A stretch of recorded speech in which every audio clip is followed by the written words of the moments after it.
मैं निकिता राकेश जशवानी, रायपुर छत्तीसगढ़ से, और आप देख रहे हैं हंगामा न्यूज़। इस वक्त हम अभनपुर के आमनेर में हैं, जहां पर हम एक गवर्नमेंट स्कूल में इस वक्त मौजूद हैं। आप इन तस्वीरों में स्कूल की कुछ तस्वीरें देख सकते हैं। ये गवर्नमेंट स्कूल है आमनेर का। अब आते हैं मेन मुद्दे पर। इस स्कूल में 3 मुद्दे उठे हैं। पहला मुद्दा तो ये है कि यहाँ की जो हेडमास्टर है वो बच्चों से साफ सफाई करवाती है। आप इस फुटेज में देख सकते हैं कि बच्चे उनकी निगरानी में साफ सफाई करते हुए दिखेंगे। साफ सफाई के लिए यहाँ पर स्वीपर लगाए गए हैं, लेकिन वो यहाँ पर आते हैं या नहीं आते हैं इसकी जानकारी नहीं हो पाई है। इसी के चलते बच्चे 26 जनवरी और 15 अगस्त जैसे त्योहारों पर भी एक दिन पहले यहाँ पर साफ सफाई का काम करते ही हैं, और बच्चे अगर मना करते हैं तो उन्हें डांटा जाता है। बच्चों की ये भी शिकायत है कि उनके साथ में हेडमास्टर गाली गलौज तक करती है। इसके अलावा दूसरी शिकायत आती है यहाँ पर जहाँ बच्चों का खाना बनता है, जो उनका रसोई है। रसोई की स्थिति हम आपको इस फुटेज में दिखाएंगे। आप रसोई देख सकते हैं, रसोई पूरी तरीके से जर्जर है, ऊपर से छत टपकती है, और इसी के चलते कुछ आप इस फुटेज में देख सकते हैं कुछ पापड़ियाँ छत से नीचे गिरती हुई आपको नजर आएगी। यही नीचे बर्तनों की स्थिति हम आपको दिखाएंगे। बर्तनों की स्थिति कुछ ऐसी है कि बर्तन फूटे हुए हैं, टूटे हुए हैं। उसके बाद भी यहाँ के अटेंडर मजबूर है इन बर्तनों में बच्चों को खाना परोसने के लिए। और तीसरा मुद्दा जो है वो आता है इस बनते हुए भवन का। आप निर्माण होता हुआ ये भवन देख सकते हैं। ये जो भवन है, इस भवन पर कुछ राशि सैंक्शन की गई थी। जिन क्लासेस को सुधारने के लिए कुछ राशि सैंक्शन की गई थी, उन क्लासेस की स्थिति हम बताते हैं। ये एक पुरानी क्लास है जहाँ पर यहाँ पर एक खिड़की हुआ करती थी। आप देख सकते हैं यहाँ पे ब्लैक बोर्ड बना दिया गया है, और ब्लैक बोर्ड पूरी तरीके से रफ है। इस ब्लैक बोर्ड को 2 से 3 दिन यूज करने के बाद ये ब्लैक बोर्ड किसी काम का नहीं रहेगा।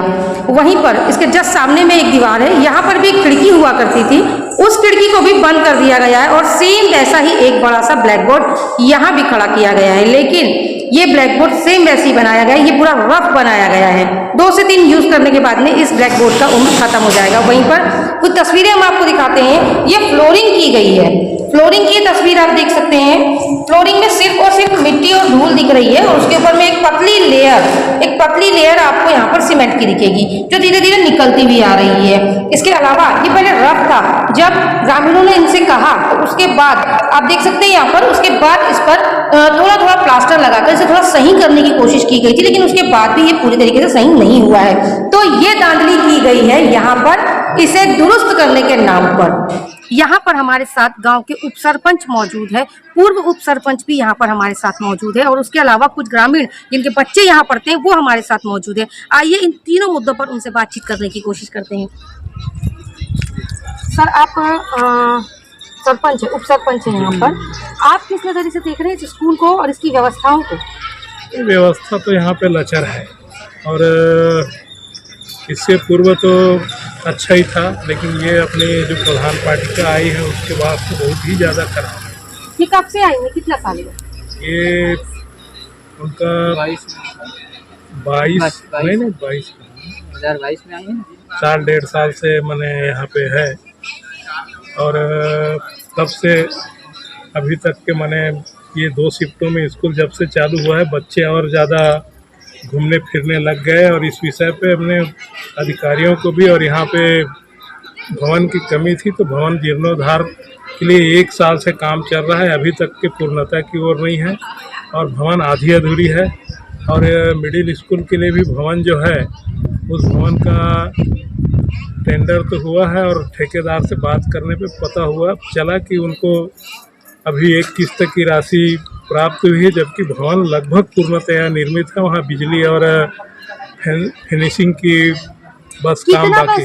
भवन के लिए सैंक्शन हुआ है? भवन के लिए लगभग 50 लाख से ऊपर की राशि है, 51 लाख कुछ रुपये की है।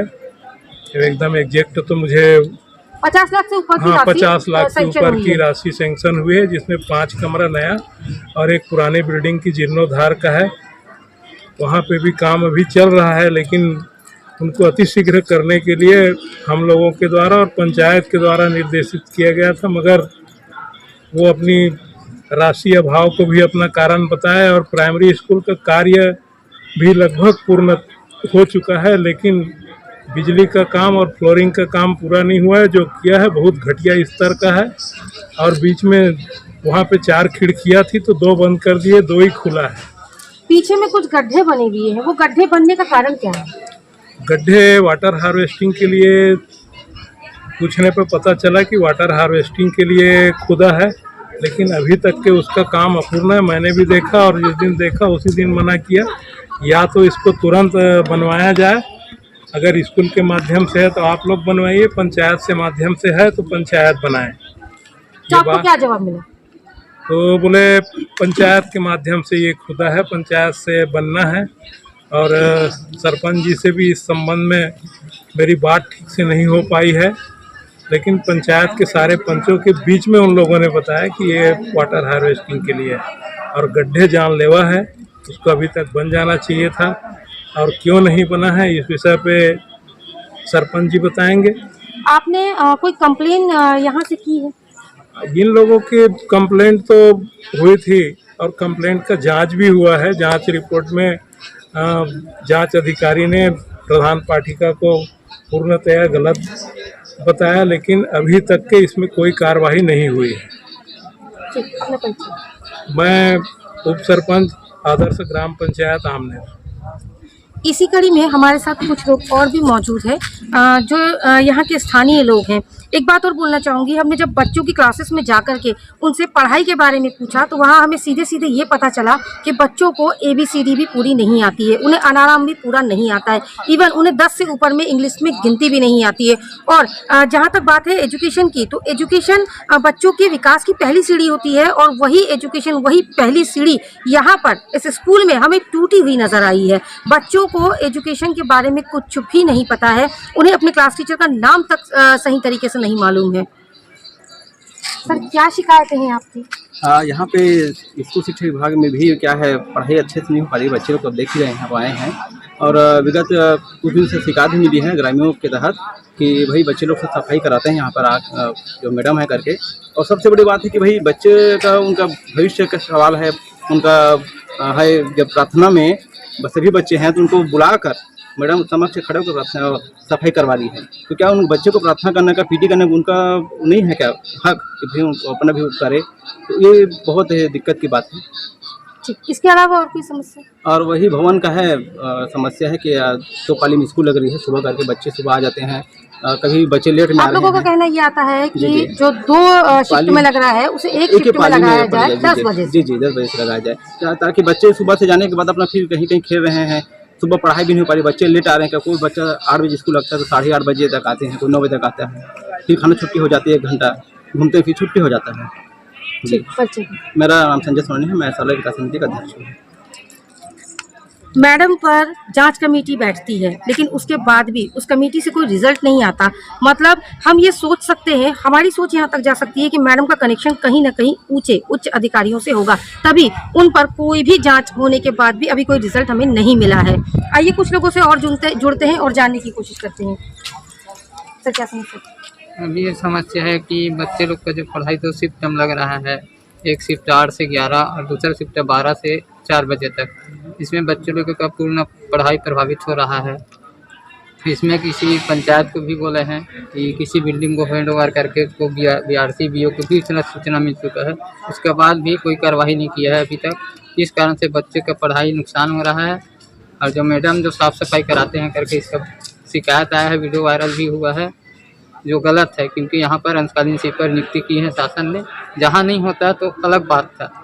हाँ, कुछ दोस्त पंचायत प्रतिनिधि का भी यहाँ पर जो स्वीपर यहाँ पर नियुक्त किए गए हैं वो सिर्फ मॉर्निंग शिफ्ट के लिए नियुक्त किए गए हैं और डे शिफ्ट के लिए स्वीपर नहीं है। डे शिफ्ट के लिए नहीं है, लेकिन सुबह ही झाड़ू लगवाते हैं, तो सुबह कैसे नहीं आएगा? डे शिफ्ट के लिए नहीं है तो मतलब वो आता ही नहीं है। देखा हूँ आता है, लेकिन 2-4 आता है तो सुबह टाइम बच्चे क्यों झाड़ू लगाएगा? उस दिन नहीं आया होगा तो अनुपस्थिति भेजो।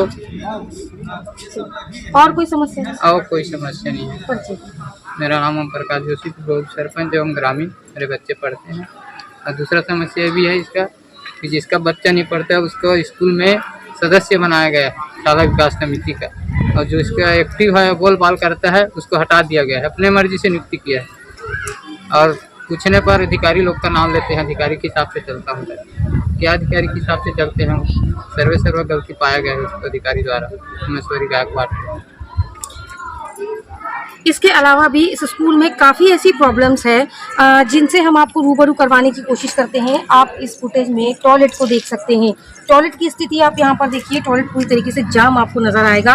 बच्चे इसी टॉयलेट को यूज़ करते हैं। एक तरफ स्वच्छ भारत की कल्पना हम करते हैं, स्वच्छ भारत का नारा हमें दिया जाता है, और वहीं पर आप देखेंगे टॉयलेट इतना गंदा है। छोटे छोटे बच्चे इस टॉयलेट को यूज़ करते हैं। क्या उन्हें बीमारियां नहीं होंगी? स्वास्थ्य और शिक्षा ये हमारे देश में सबसे ज़्यादा ज़रूरी है, लेकिन स्वास्थ्य और शिक्षा ही हमारे देश में सबसे ज़्यादा जर्जर इस वक्त हमें नज़र आ रही है।